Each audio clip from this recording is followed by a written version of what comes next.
నమస్కారం, welcome to I dream. ధర్మ మార్గం విత్ విజిత కార్యక్రమానికి స్వాగతం.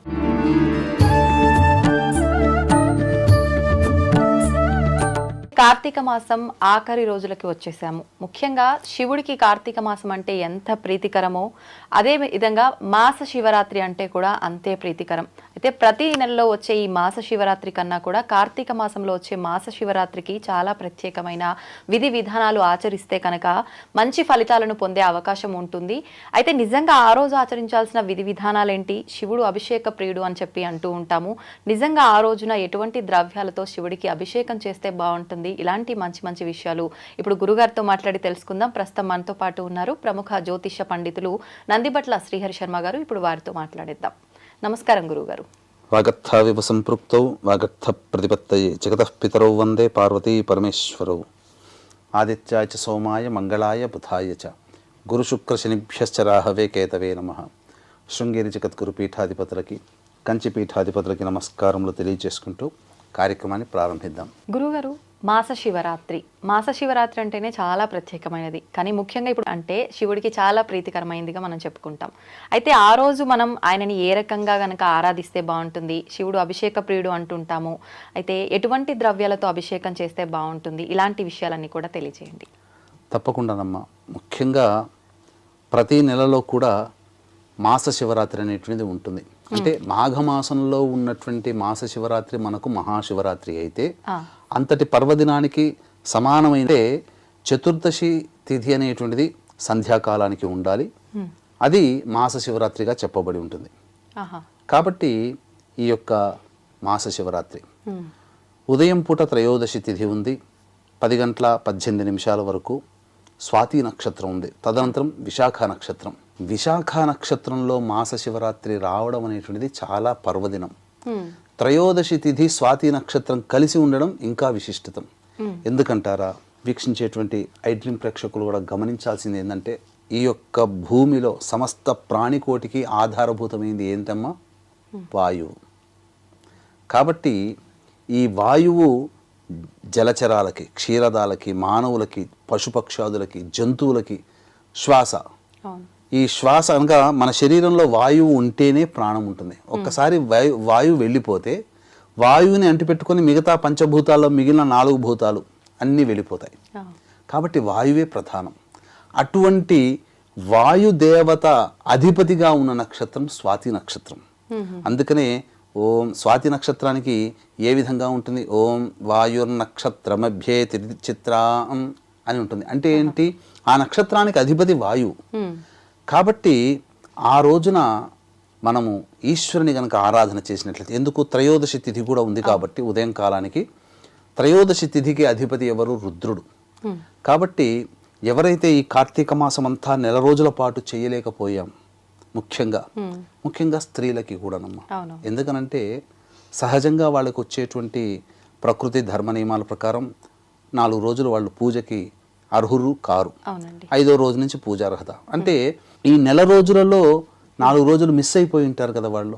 కాబట్టి అటువంటి వాళ్ళ కోసమై ఈ యొక్క మాస శివరాత్రి రోజున కనుక వాళ్ళు తప్పకుండా దీపారాధన కానీ, అలాగే అభిషేకం కానీ, అన్నిటికంటే మించి దానాది కార్యక్రమాలు కూడా ఈ యొక్క మాస శివరాత్రి రోజున చేసినట్లయితే చాలా విశేష ఫలితం ఉంటుంది. ఎటువంటి దానాలండి? దానములు ఖచ్చితంగా దీపారాధన, దీపదానం చేయవచ్చు, ఉసిరిక దానం చేయవచ్చు. సంధ్యాకాలానికి విశాఖ నక్షత్రం ఉంది. ఇక్కడ విశాఖ నక్షత్రం గురించి ఒకటి తెలుసుకోవాలమ్మా. చాలా మందికి నక్షత్రాలు తెలుస్తాయి, కానీ ఈ నక్షత్రాలకు ఉన్నటువంటి విశిష్టత అనేటువంటిది చాలా మందికి తెలియదమ్మా.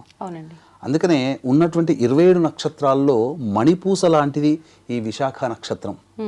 అందుకనే నక్షత్రాణం అధిపత్ని విశాఖే అంటే ఈ నక్షత్రంలో అన్నిటికన్నా ఆధిపత్యం కలిగినటువంటి నక్షత్రం విశాఖ నక్షత్రం. కాబట్టి ఇటువంటి విశాఖ నక్షత్రం రోజున ఎవరైతే దాన కార్యక్రమాలు చేస్తారో వాళ్ళకి విశేషమైనటువంటి ఫలితం కలుగుతుందమ్మా. ఖచ్చితంగా ఆ రోజు ఏదైనా సమయంలోనే దానం చేయాలి. ప్రదోషకాల సమయంలో కనుక దీపారాధన చేసి ఎవరైతే దీపదానము కానీ, లేదా అమలక అనగా ఉసిరిక దానము కానీ, లేదా మార్కండేయ పురాణము చేసిన దానము చేసిన చాలా విశేషము. అలాగే ఇక దీపారాధన ఫలితము కూడా చాలా ఉంటుంది. కాబట్టి దీపారాధన ఏ విధంగా చేయాలి, అసలు రోజులో గనక చూసుకున్నట్లయితే ఉదయమే బ్రహ్మ ముహూర్త కాలమున లేచి చక్కగా స్నానాది కృత్యములు తీర్చుకున్న తర్వాత 4 to 6 మధ్య కాలంలో శివ చిత్రపటానికి పూలమాల వేసిన తర్వాత శివ సహస్రనామ పారాయణం, దుర్గా సహస్రనామ పారాయణం 2 పఠించిన తర్వాత పంచామృతాలు నైవేద్యంగా పెట్టవచ్చు. నైవేద్యంగా పెట్టిన తర్వాత లేదా ఆవు పాలైనా నైవేద్యంగా పెట్టవచ్చు. ఇక తులసి చెట్టు దగ్గర ఆ త్రయోదశి తిథి రోజున రుద్రప్రీతి విష్ణు ప్రీతి కోసమే తులసి చెట్టు దగ్గర కూడా దీపారాధన చేసి వీలైతే విష్ణు సహస్రనామ పారాయణం చేయండి. వీక్షించేటువంటి ప్రేక్షకులు కూడా మనవి.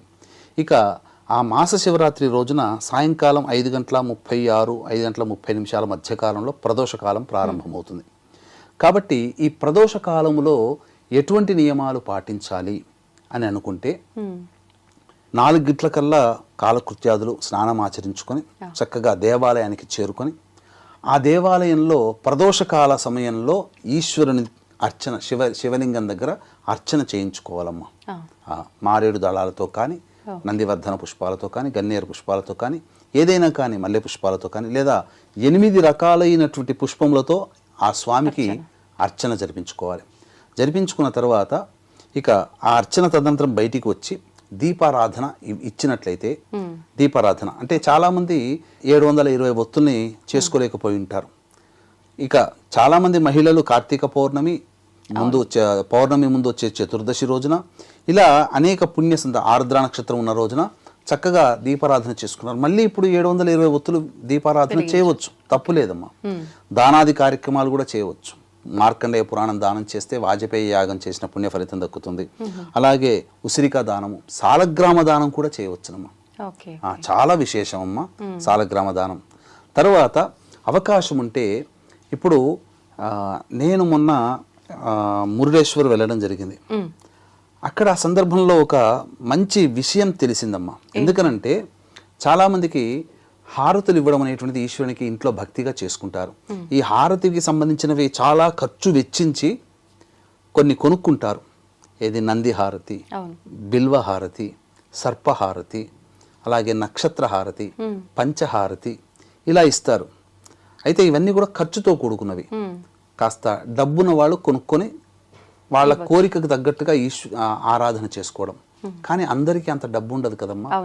అయితే నేను చూసింది ఏంటంటే ఆ మురుడేశ్వరికి 30 ఒత్తులు కలిపి ఒకే దాంట్లో పెట్టి హారతి ఇచ్చారు. అంటే మాసం రోజులు చేసిన పుణ్య ఫలితం దక్కుతుంది కదమ్మా. అందుకని 30 ఒత్తులు పెట్టి ఆ దీపారాధన చేసి స్వామికి హారతి ఇస్తే చాలు. ఇక నంది హారతి, బిల్వ హారతి ఇవన్నీ కూడా చేయలేని వాళ్ళు, నక్షత్ర హారతి అన్నప్పుడు ఒక ప్లేట్లో ఏముందమ్మా 27 ఒత్తులు వేసి 27 వెలిగిస్తే 27 వరుసగా అవుతాయి కదా. ఆ వరుసగా స్వామి వారికి హారతి ఇచ్చిన 27 హారతి. మనము చూసినట్టుగా ఇంతింత పెద్దగా హారతులు కొనుక్కోవాల్సిన అవసరం లేదు. డబ్బున వాళ్ళు కొనుక్కుంటారు. మనం ఎప్పుడు మన ఐ డ్రీమ్ పక్షపాతం ఎప్పుడు కూడా సామాన్య మానవుని దృష్టిలో పెట్టుకునే చెప్పేటువంటివి పరిహారాల్లో. కాబట్టి ఆ విధంగా చేయవచ్చు. ఇక 30 ఒత్తులు పెట్టి కూడా దీపారాధన చేయవచ్చు. తర్వాత ఇంకా విశేషంగా నంది చిత్రం దొరికిందనుకోండి, లేదా ఒక చిన్న నంది ఆ ప్లేట్లో పెట్టుకొని ఆ నంది ముందర 3 ఒత్తులు వెలిగించి ఆ స్వామికి ఇస్తే నంది హారతి అయిపోతుంది. తప్పేమీ లేదు. ఎందుకనంటే సామాన్య మానవుడి కోసం చెప్పేటువంటి పరిహారం ఇది. ఇక బిల్వ హారతి అంటే ఒక బిల్వదళం పెట్టి ప్లేట్లో దాని ముందు 3 హారతులు వెలిగించినా చాలు, బిల్వ హారతి అవుతుంది. పంచహారతులు ఎలాగో ఇవ్వవచ్చు. అన్నీ ఉండాల్సిన అన్ని రకరకాలైనటువంటి స్వరూపాల్లో మనకు హారతులు దొరకాల్సిన పని లేదు. 360 + 360 720 ఒత్తులు కూడా హారతి ఇవ్వవచ్చు, తప్పులేదు. అన్నిటికంటే ముఖ్యంగా దీపారాధనలో నాకు తెలిసింది ఏంటంటే రథహారతి అని కూడా ఒకటి ఉంటుందమ్మా. అంటే శివ పరివారాన్ని తీసుకువెళ్ళేటువంటి రథం ఉంటుంది కదా ప్రతి దేవతకి. అలాగే రథము అనేటువంటిది మనం చిత్రపటం ద్వారా పెట్టినప్పుడు ఆ రథము ద్వారా ఎన్ని దీపాలు పడతాయో అంటే లెక్క వేస్తే మొత్తము శివరథానికి 648 దీపాలు పడతాయి. కాబట్టి 648 ఒత్తుల్ని ఒక ఒత్తిగా పెట్టి స్వామివారికి ఇచ్చిన రథహారతి ఇచ్చినటువంటి ఫలితం మనకు కలుగుతుంది. ఆ విధంగా ఇవ్వవచ్చునమ్మా. ముఖ్యంగా ఆ రోజున ప్రదోషకాల సమయంలో చక్కగా ఈ యొక్క సంబంధించినటువంటి అభిషేకం జరిపించుకున్న చాలా విశేషం అమ్మా. ఇవన్నీ కూడా చేసుకుంటే చాలా మంచి ఫలితం కలుగుతుంది. అన్నిటికంటే మించి చాలామంది తెలుసుకోదలిచినటువంటి విషయం ఏంటంటే, వీక్షించేటువంటి ప్రేక్షకులు కూడా ఈశ్వరుని ఆరాధన చేయలేకపోయామే అని తపన పడేటువంటి వాళ్ళు, అయ్యో ఇంకా కొన్ని రోజులైతే అయిపోతుందని చెప్పి బాధపడేటువంటి వాళ్ళు. ఎందుకంటే భక్తికి ఎక్కడ కొలమానమమ్మా.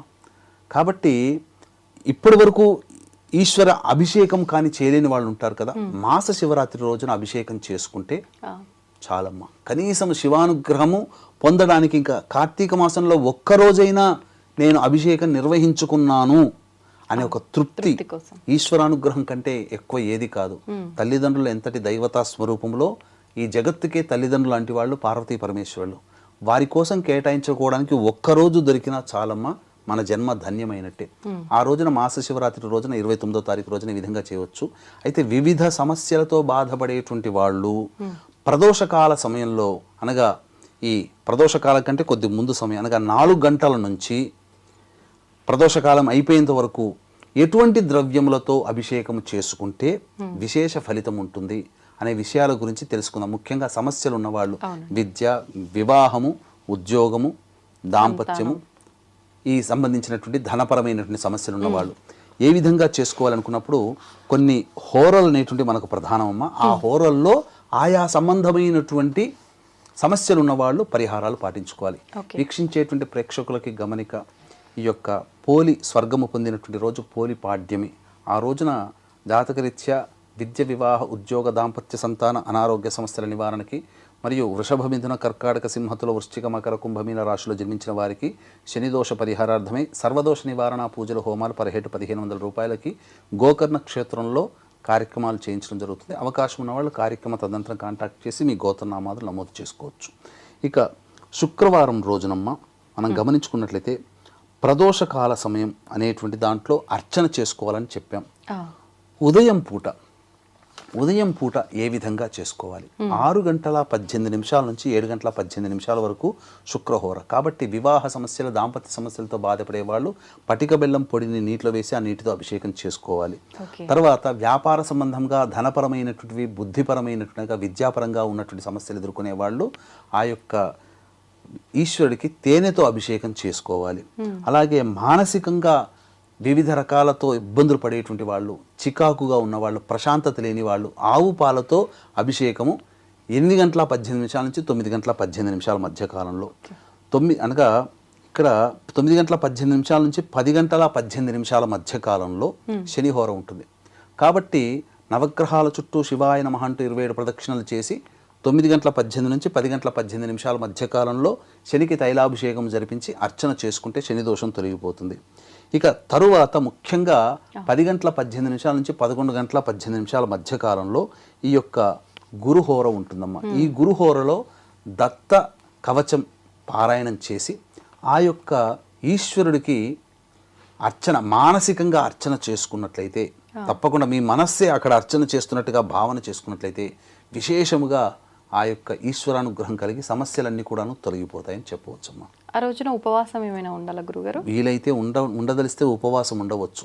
ఉపవాసం లేకపోయినా పొద్దున పూట ఈ అభిషేకాదులు జరిపించుకొని భోజనం చేసి మళ్ళీ 4 గంటలకల్లా స్నానకృత్యాదులు తీర్చుకొని 5 గంటలకల్లా దేవాలయానికి వెళ్ళిపోయి సాయంకాల ప్రదోషకాల సమయంలో చెప్పినటువంటి పరిహారాలు గనక, అనగా అర్చన కార్యక్రమం, దీపారాధన, దాన కార్యక్రమాలు ఆ రోజు చేసుకుంటే కార్తీక మాసములో మాస శివరాత్రి రోజున చేసుకోవడం ద్వారా ఈశ్వరానుగ్రహం కలుగుతుంది.